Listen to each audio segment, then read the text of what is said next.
Hello everyone. So in this video we'll be going to solve problem intersection of two arrays. So video में आगे जाने से पहले अगर अभी तक आपने चैनल को सब्सक्राइब नहीं किया तो प्लीज सब्सक्राइब कर दीजिए। ओके, सो सबसे पहले हम लोग क्या करते हैं, इसकी ब्रूट फोर्स अप्रोच देखते हैं और फिर देखते हैं कि इसका इंटरसेक्शन ऑफ टू एरेस कैसे निकालेगा।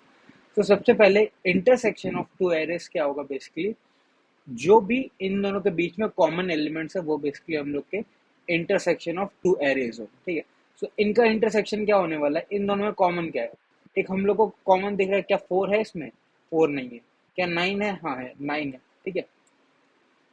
क्या 5 है दोनों में? हाँ है। क्या 3 है दोनों में? हाँ है। क्या 2 है दोनों में? हाँ है। क्या 1 है दोनों में? नहीं है। सो ये हो गया हमारा इंटरसेक्शन है, ठीक है।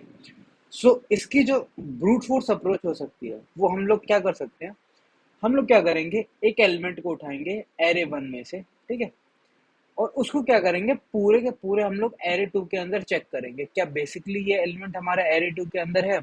अगर वो होगा तो वो हमारा इंटरसेक्शन एरे के अंदर एज ए रिजल्टेंट आ जाएगा, ठीक है। सिमिलरली हम लोग चेक करेंगे 9 के साथ, क्या ये हमारा सेकेंड वाले एरे में कहीं पे प्रेजेंट है? हाँ प्रेजेंट है, सो 9। क्या 5 हमारा सेकेंड वाले एरे में कहीं पे प्रेजेंट है? हाँ है, सो 5। क्या 3 हमारा सेकेंड वाले एरे में कहीं पे प्रेजेंट है? हाँ है, सो हमारा क्या हो जाएगा 3। देन 2 क्या हमारा प्रेजेंट है? हाँ है, सो 2। क्या 1 हमारा प्रेजेंट है सेकेंड वाले एरे में कहीं पे? नहीं है, सो मतलब 1 हमारा नहीं होगा। सो ये बेसिकली हमारे पास एज ए रिजल्टेंट एरे आ जाएगा। सो इसके अंदर हमारी टाइम कॉम्प्लेक्सिटी कितनी लगेगी, हम लोग क्या करें, एक एलिमेंट उठा रहे पूरा सेकंड में चेक करें, एक एलिमेंट उठा रहे पूरा सेकंड में चेक करें, एक एलिमेंट उठा रहे पूरा सेकंड एरे के अंदर हम लोग चेक कर रहे हैं। सो इस हिसाब से हमारा दो फॉर लूप लगेंगे, दो फॉर लूप लगेंगे तो उस हिसाब से हमारी टाइम कॉम्प्लेक्सिटी कितनी हो जाएगी, order of N square. Time complexity will be order of N square. क्यों? क्योंकि हम लोग एक एलिमेंट उठा रहे सेकंड एरे के अंदर पूरे चेक कर रहे हैं, एक एलिमेंट उठा रहे पूरे के पूरे सेकंड एरे के अंदर चेक कर रहे हैं। अब इसमें हमारी स्पेस कॉम्प्लेक्सिटी कितनी होगी, हम लोग अलग से क्या यूज कर रहे हैं, as a resultant vector use कर रहे हैं, हम लोग ये रिजल्टेंट वेक्टर यूज करेंगे। सो इसकी वजह से एट मैक्स हमारा इसका साइज कितना हो सकता है, इसका साइज हो सकता है हमारा, जो भी इन दोनों का कॉमन एरे, जो भी इन दोनों में से छोटा एरे होगा वो हो सकता है इसका बेसिकली साइज। तो कितना हो सकता है, इन दोनों में से जो भी छोटा, सपोज उसको हम लोग मान लेते हैं ऑर्डर ऑफ एन, क्योंकि सपोज इसका है आपका साइज n1 और इसका है साइज आपका n2। तो ये इसका space complexity order of N हो जाएगी, ठीक है। तो इन दोनों में से कोई छोटा एलिमेंट या फिर इन दोनों में से किसी एक के बराबर हो सकता है। और इसकी जो टाइम कॉम्प्लेक्सिटी होगी वो ऑर्डर ऑफ एन स्क्वायर की जगह, जैसे कि अगर इन दोनों का साइज इक्वल होता तब तो ऑर्डर ऑफ एन स्क्वायर हो जाती, बट अगर इन दोनों का साइज अलग है तो क्या होता अपना order of n1 cross order of n2, ये हो जाती है इसकी टाइम कॉम्प्लेक्सिटी। तो क्या हम लोग इसको और ज्यादा ऑप्टिमाइज कर सकते हैं, तो वो देखते हैं हम लोग।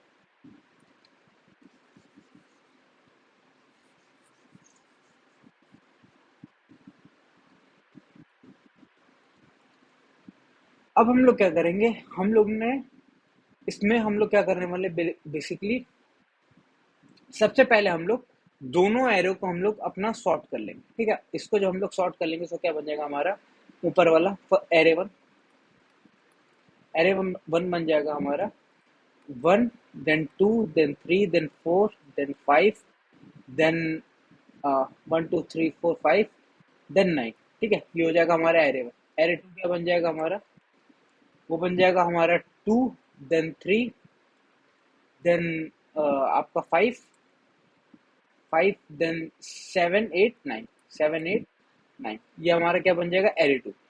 अब हम लोग क्या करेंगे, हम लोग अपना दो पॉइंटर बनाएंगे, ठीक है। एक पॉइंटर यहाँ पे होगा, एक पॉइंटर हमारा यहाँ पे होगा, यहाँ पे हमारा I2 होगा, यहाँ पे हमारा I1 होगा। अब हम लोग क्या करेंगे, हम लोग चेक करेंगे क्या ये दोनों हमारे एलिमेंट इक्वल है। अगर ये दोनों एलिमेंट इक्वल हुए तो हम लोग क्या करेंगे, इन दोनों पॉइंटर को आगे मूव कर देंगे और उस पर्टिकुलर एलिमेंट को हम लोग अपना एक जो हम लोग रिजल्टेंट वेक्टर बना रहे हैं उसके अंदर हम लोग स्टोर कर लेंगे। बट इस केस में ये इक्वल नहीं है, ये इक्वल नहीं है, ठीक है। इस केस में जो I1 वाला एलिमेंट है, जो I1 वाला एलिमेंट है वो क्या छोटा है। अगर I1 वाला छोटा है तो हम लोग क्या करेंगे, अपना I1 वाले पॉइंटर को आगे मूव करेंगे, हमारा I1 वाला यहाँ पे आ जाएगा, ठीक है। I1 यहाँ पे आ चुका है। अब क्या हमारा I1 और I2 इक्वल है, क्या ये दोनों एलिमेंट इक्वल है? हाँ इक्वल है। अगर ये इक्वल है तो हम लोग क्या करेंगे, इस एलिमेंट को सबसे पहले अपना रिजल्ट वेक्टर के अंदर डालेंगे और उसके बाद हम लोग क्या करने वाले हैं, हम अपने दोनों के दोनों पॉइंटर को आगे मूव करने वाले हैं। ये हमारा I1 आ जाएगा, ठीक है, और हमारे यहाँ पे I2 आ जाएगा, I2 आ जाएगा। अब 3 और 3 क्या इक्वल है? हाँ इक्वल है, ठीक है। सो उसको क्या करोगे, रिजल्टेंट वेक्टर के अंदर डाल लोगे और I1 और I2 को हम लोग आगे मूव कर लेंगे, ठीक है। यहाँ पे आ जाएगा आपके पास I1 और यहाँ पे आपके पास आ जाएगा I2। अब क्या I1 और I2 इक्वल है? नहीं इक्वल है। इस समय हमारा I1 वाला जो एलिमेंट है वो छोटा है। अगर I1 वाला छोटा है तो हम लोग क्या करेंगे, I1 वाले को आगे मूव कर देंगे। यहाँ पे हमारा आ जाएगा I1। अब हमारा I1 I2 इक्वल है, हाँ इक्वल है। सो हम लोग क्या करेंगे, उस एलिमेंट को हम लोग अपना रिजल्ट वेक्टर के अंदर डाल लेंगे, ठीक है।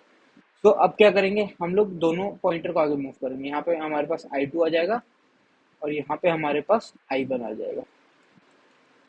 अब हमारा क्या I1 I2 इक्वल है? नहीं इक्वल है। सो इन दोनों में छोटा एलिमेंट कौन सा है? हमारा 7 छोटा है। तो हम लोग क्या करेंगे, अपना I2 को आगे मूव करेंगे। तो हमारा I2 यहाँ पे आ जाएगा।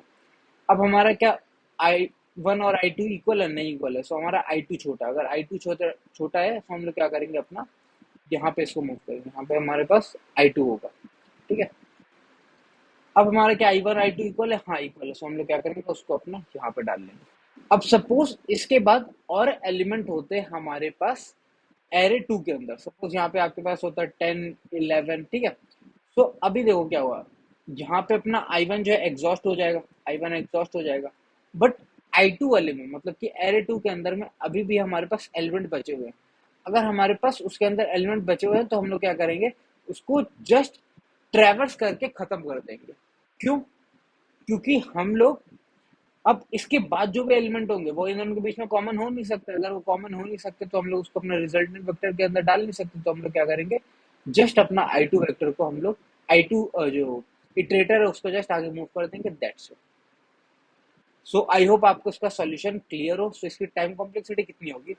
सो हम लोग क्या करें, सबसे पहले हम लोग सॉर्ट करें, ठीक है। तो सॉर्ट करने की वजह से कितनी हो रही टाइम कॉम्प्लेक्सिटी, वो हो रही है आपकी order of n log n, ठीक है, n log n।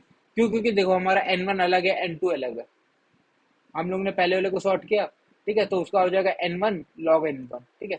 और सेकंड वाले का order of n2 log n2, ठीक है।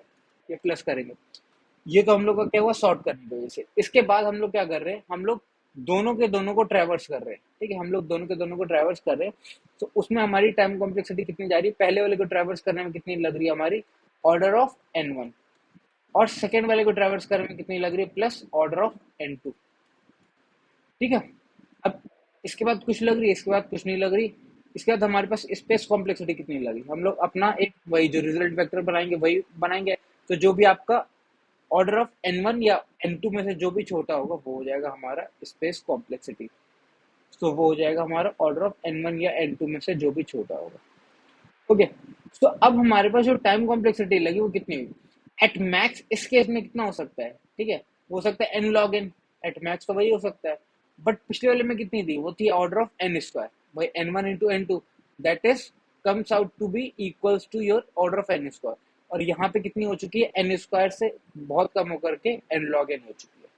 तो हमारी यहाँ पे टाइम कॉम्प्लेक्सिटी अच्छी हो गई, स्पेस कॉम्प्लेक्सिटी तो उतनी ही रहने वाली, क्योंकि बेसिकली हम लोग को एज ए रिजल्ट कुछ प्रिंट करना, ठीक है। सो आई होप आपको इसका सॉल्यूशन बहुत अच्छे से क्लियर होगा। तो इसका कोड देख लेते हैं। इसके कोड में हम लोग क्या कर रहे हैं,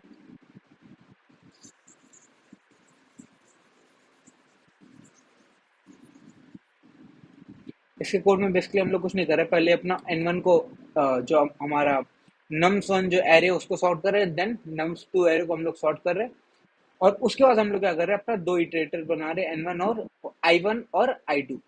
और हम लोग क्या कर रहे हैं, जब तक दोनों में से एक एरे हमारा खत्म नहीं हो जाता तब तक हम लोग क्या करने वाले हैं, उसको हम लोग बेसिकली ट्रैवर्स करने वाले हैं। उसको हम लोग क्या करेंगे, ट्रैवर्स करेंगे। और जैसे ही एलिमेंट इक्वल आएंगे तो हम लोग क्या करेंगे, दोनों पॉइंटर को आगे मूव कर देंगे और उस एलिमेंट को हम लोग अपना रिजल्टेंट वेक्टर के अंदर ले लेंगे। और अगर हमारा एक मतलब पहला वाला एलिमेंट जो है वो अगर छोटा है, ठीक है, अगर पहले वाला एरे का एलिमेंट छोटा है तो हम लोग क्या करेंगे, I1 को आगे मूव कर देंगे। और अगर दूसरा वाला एलिमेंट छोटा है तो हम लोग क्या करेंगे, अपना I2 को आगे मूव कर देंगे। और अगर जैसे ही हमारा एक एरे खत्म हो जाएगा तो हम लोग का उन दोनों में से कोई एक ना एक एरे बचा होगा। जैसे ही एक एरे बचा होगा तो हम लोग क्या करेंगे, अपना जो सेकंड वाला जो एरे बचा होगा तो हम लोग क्या करेंगे, उसको ट्रैवर्स करके हम लोग बेसिकली खत्म कर देंगे। और इस हिसाब से हमारे रिजल्ट के अंदर जो भी हमारे पास एलिमेंट्स पड़े होंगे उसको हम लोग अपना रिटर्न कर देंगे as a result vector. So I hope आपको उसका सॉल्यूशन और कोड बहुत अच्छे से क्लियर होगा। अगर वीडियो अच्छी लगी तो अपने दोस्तों के साथ शेयर कर सकते हो, लाइक करना और सब्सक्राइब जरूर करना। Thank you.